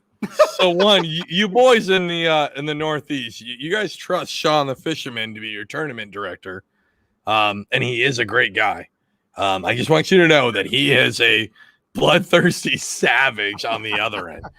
This man has not only done the act, but he's promoted the act of eating the fish that we so love. I'm an outdoorsman, not a pornographer. I understand, but by that, Shawn is eating trophy bass. Oh, come on. Nope, clip it right there. We're clipping it right there. That's going to be the clip that goes everywhere else, is that Shawn the Fisherman only eats 6 pound and higher bass. That's it. In your 12 to 14 inch bass, trophy bass world, I guess I am eating your trophies. My co-host trophy bass is a 14 incher, y'all. Yep. Listen, no, what's going to go out on TikTok and everything else. And if you guys don't know, I'm on TikTok as well. But it's going to be the Shawn the Fisherman. It's still Swamp Rat Fishing. Here's the thing. I got to talk to somebody important. Like me and you have talked about it, Paul. I don't know if I want to split brands yet. I don't know if we're there yet. But right now, I run TikTok, Swamp Rat Fishing, all one name. I'm doing newer content. If you guys follow me on Instagram, you're going to start seeing less videos from me, more pictures, because all the videos are going to shift to TikTok. So, Paul, if he dumps you, don't worry about it. You can do better than this chain-smoking half-ass Johnny Most. You're good. Look, I don't want to have to He can. I don't want to have to do all the shit that he does. Like, I want to show up and fucking talk and be mumbling and like say some funny shit every now and again. It's the same thing on my videos. I've got like 8,900 gigs of videos that are just sitting there that I'm like, nobody's seen him because he doesn't put in the work. I keep yelling at him. He doesn't put in the work. But look, let's get. I want to get back to how Shawn is a dirty savage. And listen, this is coming from me again as a person. I drive a Subaru, folks. I'm instantly woke. I know that Shawn is a dirty savage. So I want you to explain yourself, sir, on why you're eating all these bass. I don't care about eating bass. It's legal, and I fish for bass, so I have no problem keeping a couple small ones within legal limits. And I think I'm on 350-ish largemouth for the year, caught, not eaten or kept. And I've kept a grand total of 12. So we're going to clip that. Hold on. We're going to clip that at 350 bass eaten. Murdered. Clip that right. Murdered. My it's going to go Shawn. It's going to go Shawn going 350 bass. And then in the background, just murdered. My point of aggression here is not that you've been saying I'm a savage and eat bass. Yeah. I don't like the implication that you think that I just fucking go to Pizza Hut, get a red sauce pizza, and just fire a whole fucking largemouth on there, because you can't do that shit. These aren't anchovies. You don't put the shit on there. I actually have a recipe where it's a sauceless pizza with a garlic, olive oil based cheese and sauce. It's Clams Casino pizza with bass. Listen, okay, so we have 2 points. One, I don't disagree with you on the eating of the bass at the size that you do. I honestly don't. Honestly, I don't care what you honestly eat as long as it's legal. Should you eat giant bass? No, because that's passing genetics, right? And this is what I was going to bring up from listening to Paul on Bobby Talk. Yeah. The mercury level is generally higher in larger bass. Absolutely. Right. Paul, so you mentioned that heavy metals do come from the sky and go down. That's not exactly right. They do, but slow enough that they get into the food chain. And the higher up the food chain you go, that shit accumulates. So minnows have a little, bass have a lot because they eat minnows. Pike have a shit ton. And also, just while I'm on the subject, I'm okay with you calling a chain pickerel a jackfish, Paul. That's cool. That's southern. I get it. A northern pike is a northern pike. It's a northern pike. Yeah, I can't change the name on that one. So check this out. Nice jackfish, 28 inches. That's a big one, right? 28, 30 inches. Some of them get to 30. Yep. Yeah, fucking giant down here. 30-inch jackfish that's a good northern pike. Right. A 40 to 50-inch northern pike Now you're playing with fucking fire. You know what I mean? That's a big ass jackfish. It's a totally they're cousins. They're not the same species. Exactly, and they actually operate different from what I understand because I'm in South Jersey, the land of the pickerel, right? And these are water wolves, we call them, right? These things will live in dirty ass mud and they'll move their way through and they get big still. But I want to rewind back. I'm totally with you. Hold on. You said the mercury level, right? Yeah, they get higher. So you have a lot of mercury level because you eat the big ones, is what we're clipping out of this. My dick is actually a thermometer. Paul's not even laughing. He's like, I believe that. He's like, yep, I got it. Mine too. So to rewind, I had to fix myself on that one. I got a bad joke. I ain't gonna say it. I got a bad joke about a dick thermometer, but we'll save that for the after show. Hey guys, I've got a fun proposition. So we've got a bullshit Patreon page, right? If you guys want to see these guests after we get done recording, leave a comment, and maybe we'll do a Patreon where you guys can interact with these absolute savages afterwards. But so I want to talk about bass real quick. Let me get my little 2 cents in here. Now. What do you got? Like, here's the deal. So since I've been on our Hookset Hoodlum prostate staff, as the email was sent to me, the prostate staff, that we call ourselves the rubber glovers. I realize, like down here in the South, we pretty much have 3 fish we can eat. Okay. We can eat catfish, we can eat brim, and we eat bass. Oh, crappie. Oh yeah. Well, we can eat crappie too. Okay. Yeah. Crappie. Right. So 4. Now there you can eat some of the other shit down here, but you ain't gonna cut it up, fry it up. We got sucker fish we can fry up. But in general, when you go farm pond fishing, in general, for the most part down here where I'm from, is brim and bass. That's it. Okay. We ain't talking about no small or large. That's what the fuck you eat, because if you want to eat fish, that's the only opportunity. That's what you get to eat. You get up north and y'all can eat damn near any fish known to man. I will say, like down here, us eating bass ain't nothing. So keep what we eat. Keep in mind, up here in the north, like as far as freshwater goes, we can't eat everything because we got to be super careful, man. We have this is where the industrial fucking revolution happened, man. There's pollutants still in the water from 1850. You know what I mean? Oh, yeah. I live a mile away from the biggest river in New England, the Connecticut River. It makes the border between New Hampshire and Vermont, goes all the way up to Winnipesaukee, right? I believe Lake Winnipesaukee. Yep. You can't eat a fish out of that, and no one will for 1,000 years. There's so much PCBs in that shit. You can't do it. The Housatonic River in Pittsfield, that's one of the biggest environmental disasters in the U.S. Go read up on that. That's some good shit. Is that the one that caught a fire in the 70s? No, that was Lake Erie. It was right. Lake Erie used to catch fire all the time. But there are rivers out by Boston that used to too. Like we have to be very, very, very careful about where we eat our fish from. So like I know. Honestly, one body of water near me that has walleye in it. It's a Connecticut River. I can't eat fish out of there. And on top of that, way up at the source of the Connecticut River, there's a nuclear power plant. Good stuff. I heard they had a tritium leak. I don't know what tritium is, but I don't want to fucking eat it. I heard that if you eat a trophy bass with tritium, you will become Spider-Man or Bassman.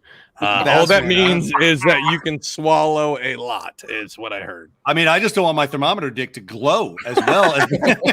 But that's what I was going to go on. You're retired. You need some excitement in your life. I got enough fucking excitement without a glowing thermometer dick. Thank you. I was going to go and mention, where I fish, like we have no natural lakes. They're all dirty sand pits, literally sand quarries that have been like edged out. The tidal, maybe, I'll eat crappie out of the tidal. I won't eat bass because I think tidal bass are like this big golden vagina in the sky when they are even there, and they're amazing. But I won't eat anything out of our local lakes because there's no water flow. Anything that doesn't have water flow concerns me.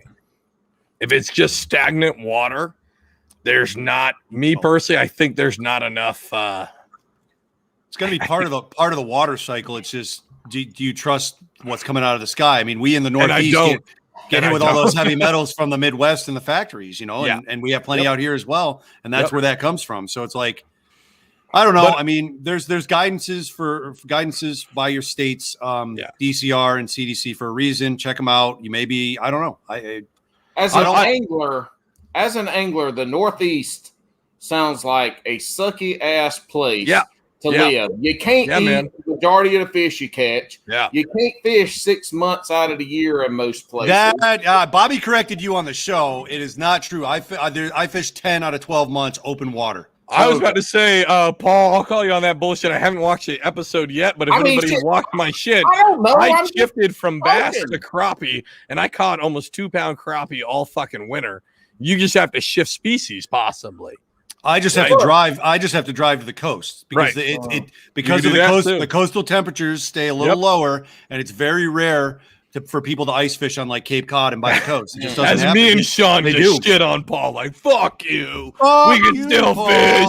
Fuck you, you fucking son. I'm out here in shorts in December fishing, so fuck y'all motherfuckers. Shit. Well, catching basses. That sounds like a mental health issue. Anyways, let's shit on the guy who deserves it. The guy who doesn't eat the bass. No, we're gonna shit on the guy who, okay, you might eat bass, but you eat it on a fucking pizza.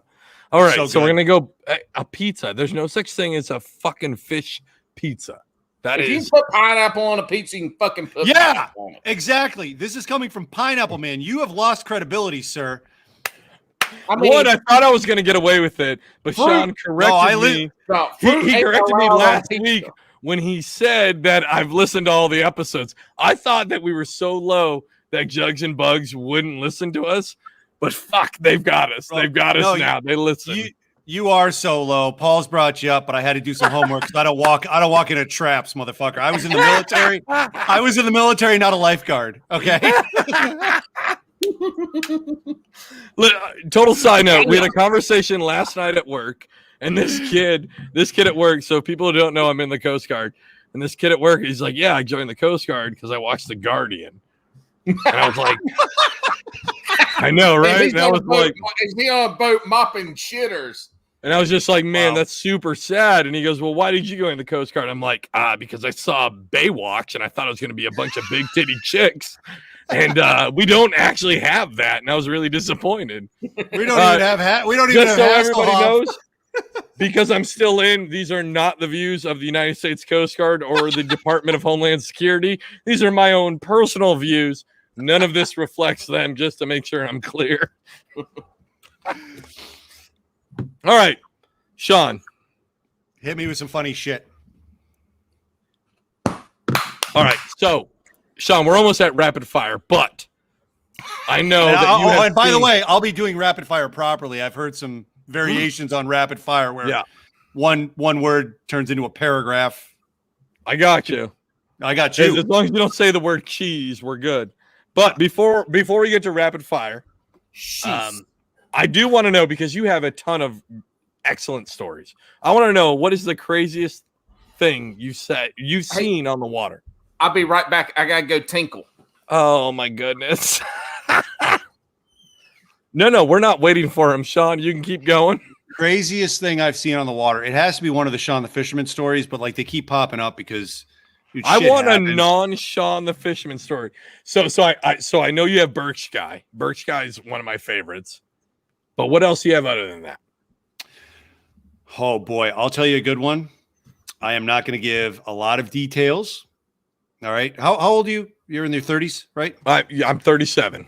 Okay, so you're close to me. So you might remember the age of 1980s non-PC comedies. I mean, it's stretching into the 90s too. But I will tell you a story. I was out on a body of water. Mm-hmm. You know what? I can't even remember if I told this as a Shawn the Fisherman story. But either way, I'm going to tell it again because this was the craziest thing I think I've ever seen.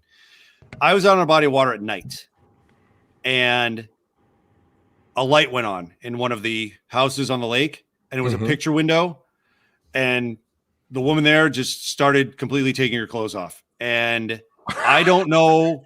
Like, I had my headlamp on with the red light on, right? Like, so somebody could see it. I'm looking around for a solid 3 seconds going, am I actually seeing this?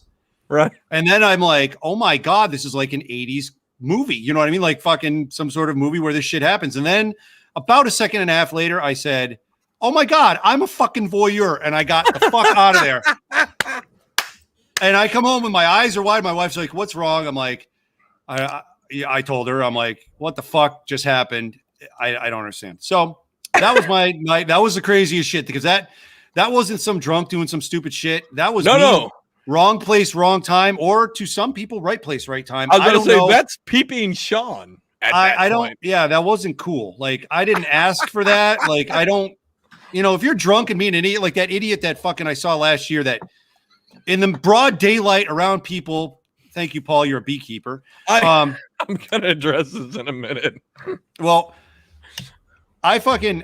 That guy last year, I told this on the show, which was pretty damn crazy, where someone pulls their car over, goes over, checks the water on a beach. And this is broad daylight on a major road, takes all their clothes off, skinny dips, runs back. They threw their shirt in a fucking tree, and then they grab their shirt and fucking floss their taint to dry it with the shirt, and then run back into the car and take off. All of this was like 5 minutes. I am screaming at Nelson, like, look at this idiot. This guy's naked. What the fuck is going on?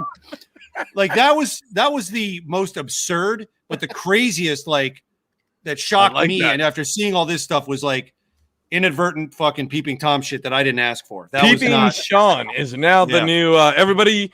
I want you to follow Shawn the Fisherman and make sure to hashtag peeping Shawn. Yeah, let's make that trending. Yeah. But if you guys are just listening and watching, Paul, my excellent co-host, decided to put on a beekeeper suit.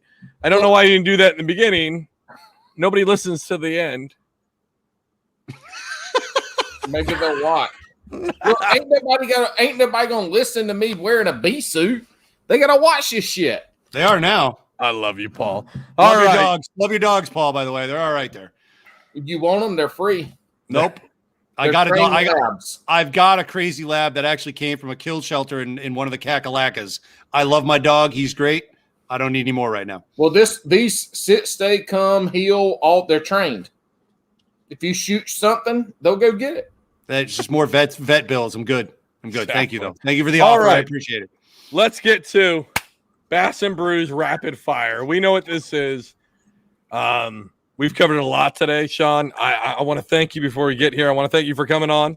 No problem. I really appreciate it. I want to thank you for talking about a Ken that actually fishes, unlike the Ken from booksathoodlums.com that we so like to refer to.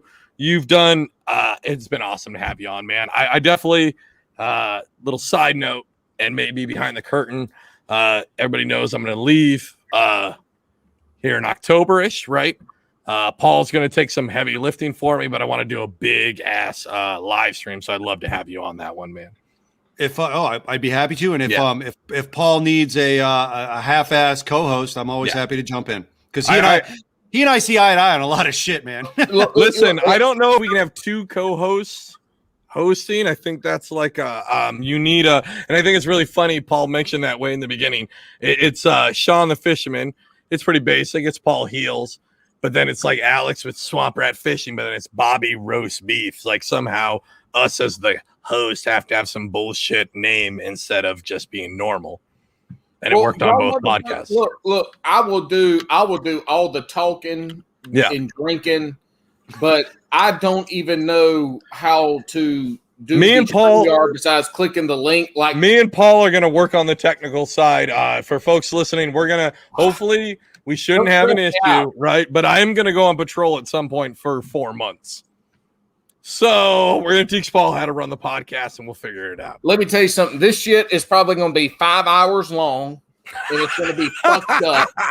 And probably all the fun shit is stuff you're not going to hear because I don't know what I'm doing. But we'll figure it out. Your ratings are going to go through the roof and your views, because there's going to be that whole thing of, hey, man, did you see Paul dry hump a microphone for 4 hours?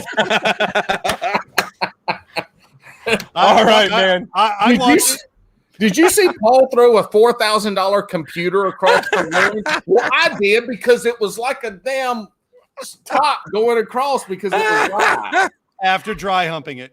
No, he said, my dry humping days Paul done. I got all right, man. Dry humping days is over.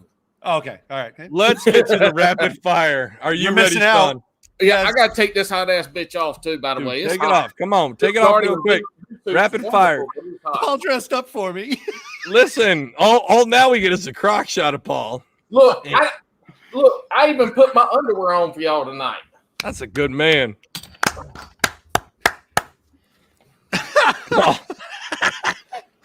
Paul, this is why we can never be Jugs and Bugs, and I like it. You ready? Shawn, you ready, man?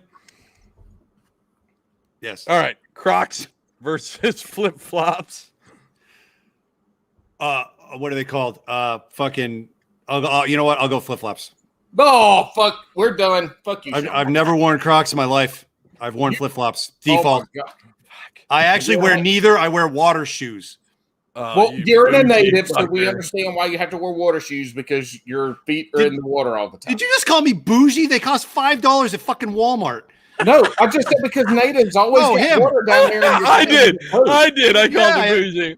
Yeah. But I wear water shoes too. Anyways, next one. Oh my God, your feet are all wrinkled up. I don't give a shit. Pineapple on pizza. Let me show you all the corns on these feet. What was the question? Pineapple on pizza, yes or no?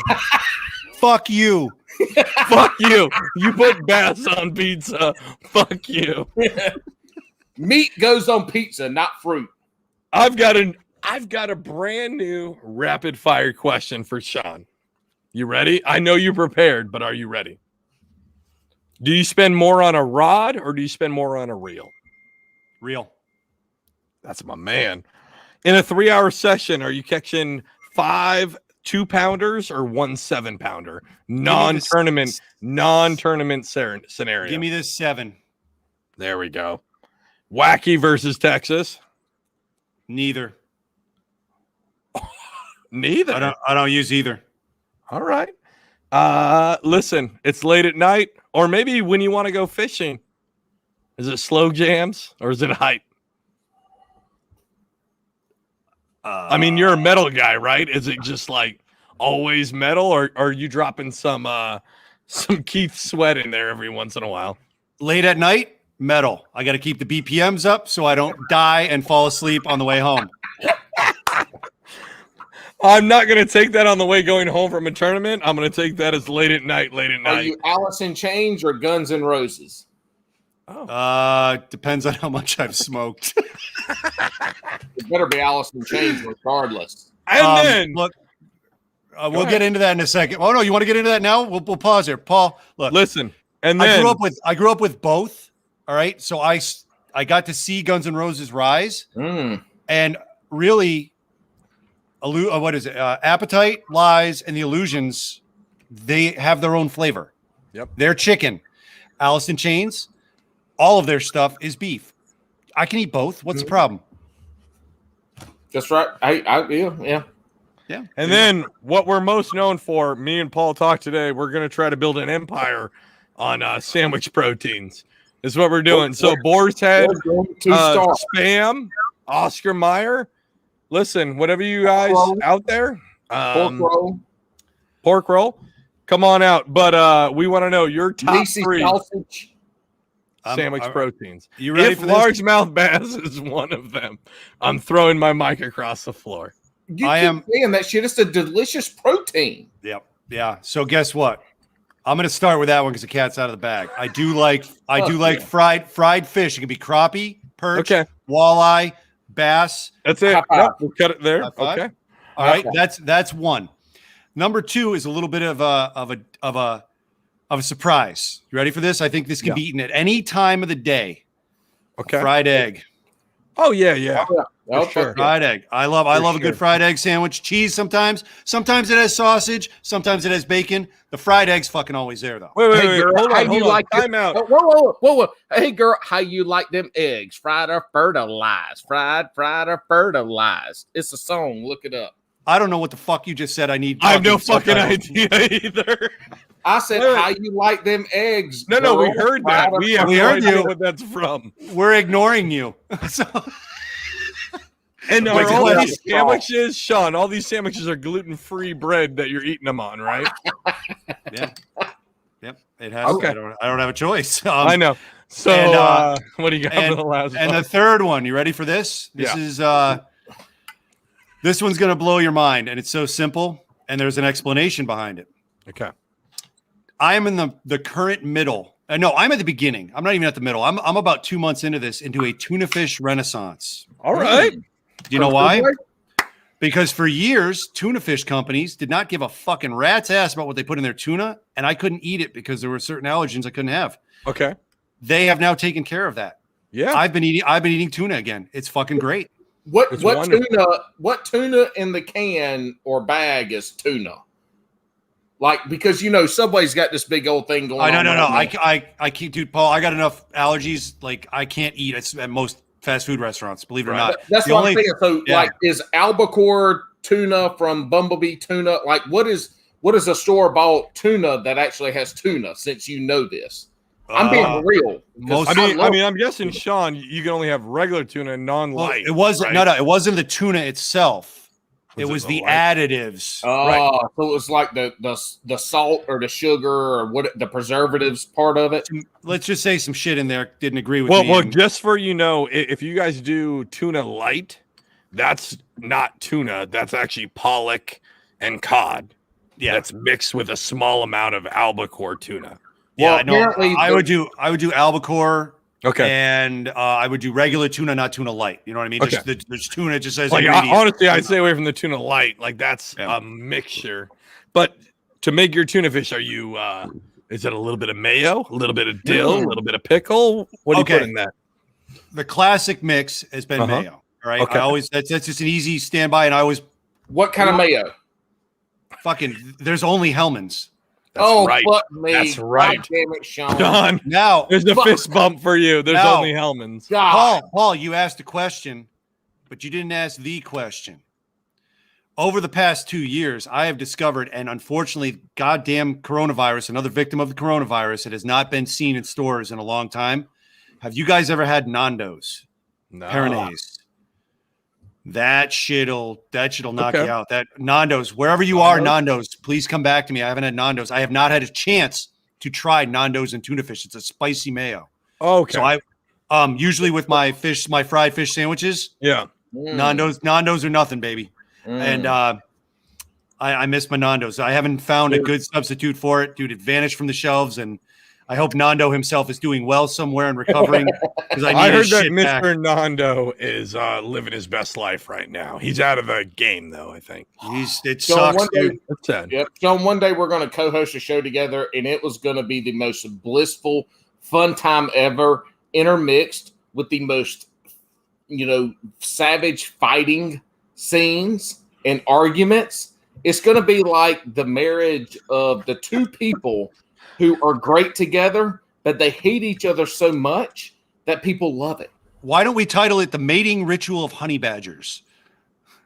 We could do that. Yeah. Listen, that sounds like an excellent show. And then me and Bobby will do the host show, and it's going to be me and Bobby asking each other questions, but nobody actually answering the question. Just me asking Bobby a question, and then Bobby asking a question. And then there's an ad, and then we do it again. So it'll be like you and Bobby are the 25-year married couple, and me and Paul will be the drunk hookup in the alley behind the bar at 3:00 in the morning. Listen, if there's anything I can say about both of you, you both are my sloppy trailer hookups in the alley. I will say this: Bobby and Alex's podcast will be 49 minutes and 30 seconds on the dot. And every week. Later, we'll be still going, trying to figure out if we should post this shit or not. Yeah. And then we're going to post it, and we're going to just roll with it. All right. Fuck it. All right, Shawn. We got 85 views that viewed 10 minutes. Well, all right, we just gave them 14 times that so they can enjoy it. Shawn, we're at the end of this. I'm going to pull the Bobby roast beef. I'm going to pull the curtain. No.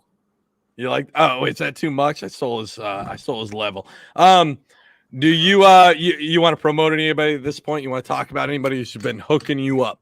Sure. I'm just going to go real quick with all the folks I'm involved with in one way, shape, or form. So, obviously thanks to the as I mentioned, the the folks that have let me direct tournaments for obviously Jigs and Bigs. Thanks, Bobby. Massachusetts Kayak Bassing. Thanks, Ken. Hope I didn't embarrass you too bad on this podcast, but I say whatever the fuck I want. Listen, then, he did not embarrass you, Ken. The other yes. Ken from Hookset, he should be embarrassed. Real piece of shit, that one. And thanks to Seth at Chronic Trips for letting me to get that whole thing going. Obviously, thanks to Bobby for, fucking letting me ride his coattails straight to hell as we do every week. Thank you to Joe at Old Glory. We give him a lot of shit, but man, he's fantastic. And anytime you need something, he comes through. Thank you to Lauren, Derek, and Ted at Three Bells. Obviously, with the trifecta, hot on the heels of that, they kicked ass. It was fantastic. I'm actually fishing with Derek tomorrow, and we're going to Old Glory afterwards. And then we're going to get some fucking pizza, bassless, of course. And thanks to Damien at Stretching Lines. Damien brought me on. I'm his creative consultant, whatever the fuck that means. Usually he just has me around and packing bags and making dick jokes, but I can do that. So whatever, it works. Thanks to you guys for having me on. Thanks for taking a bunch of my shit for an hour and 45 minutes. This was a blast. And if you guys do want me on at any point, we're all in the family. Just ask. Shawn, I loved having you on. You've been a complete package, almost like how Naqua battery is a complete package for your kayak system. And thank you for that. More to come on Naqua. They're doing some shit down at ICAST. I can't wait to see. So, the other thing too is look, the Three Bells commercial on the Jugs and Bugs podcast, Jigs and Bigs, aka that shit makes me want to drive 200 miles from them to order a kayak for them to deliver it to my truck. Like that commercial makes me want to get a kayak from them. Is it the background music? It's the whole thing. It's the it's honestly all of it between the Three Bells and the Old Glory Outdoors. Look, I also want to drive. I've got some days coming off, and I'm like, maybe I don't go fishing. Maybe I just go shopping in New England. When Bobby ran that by me, he goes, check out the new commercial. He ran it by me. I'm 5 seconds in. I hit pause and I go to him. I go, this sounds like the movie Avatar. I'm like, come to Avatar, buy a kayak. We have flying pterodactyl things. You will have blue skin and no wiener. We don't give a fuck. Look, it worked. It worked, man. That commercial, when I hit that white glove service within 200 miles, I'm like, fuck, I want some white glove service. I want my kayak delivered and set up white glove. How close do I have to get from Raleigh, North Carolina to get this fucking service? Because I'm making this shit happen. They sound amazing, but they're smart enough not to carry douchebag Hobies, so you'd be out of luck, Paul. Oh, dude, they do carry Hobies. Come on. Damn it. Personal opinion, please. I'm not sponsored by them. I don't. Neither am I, but neither am I. Yeah, so I guess Three Bells will meet you in a parking lot in somewhere in Connecticut or New York, Paul. Have a good time getting up there. I ain't dealing with that fucking traffic. So, all right, guys, it's been wonderful. We're gonna have to do this again, Shawn. Again, I want to do a big send off one. You're definitely on there. Maybe over Bobby. I just don't. Yeah, we'll see. All right, did I set the record? We're at 142, 45, 46, 47. You didn't make it. You didn't make it. You're close, Paul. So I can't let my co-host lose his record. What's he at? 1 hour 58 minutes. Oh shit! Yeah, look, I made a run at it. Look, Shawn, to get you closer to my record, I kept Bobby on for like 2 hours, and I finally said, Bobby, I think I don't want to hold you up no more. He's like, yeah, we should probably end it. The first episode that Bobby interviewed me, it was episode 3. I think ours went almost 3. It was 2.5 to 3, and he didn't have segments. It was straight up me bullshitting, and the internet went out like 6 times. It was great. Yep. I haven't listened. I don't think. So I feel like Bobby right now. We're ending it out, boys. It's been a great episode. Shawn, it's been awesome having you on. We're gonna have you on again. Everybody, make sure you follow him. He's on Instagram, all that good stuff. Yep. Make sure you guys leave a comment on the YouTube and Instagram. What do you got, Paul? Swamp Rat Fishing. Follow him. Yep, that's me. Insta. Yep. Paul Hill. On Insta. There we go. We might be having a YouTube coming up here shortly. I don't know. We'll see if I can get Swamp Rat here to do my editing for free. Yeah, buddy. We'll talk about that later. Anyways, later, boys.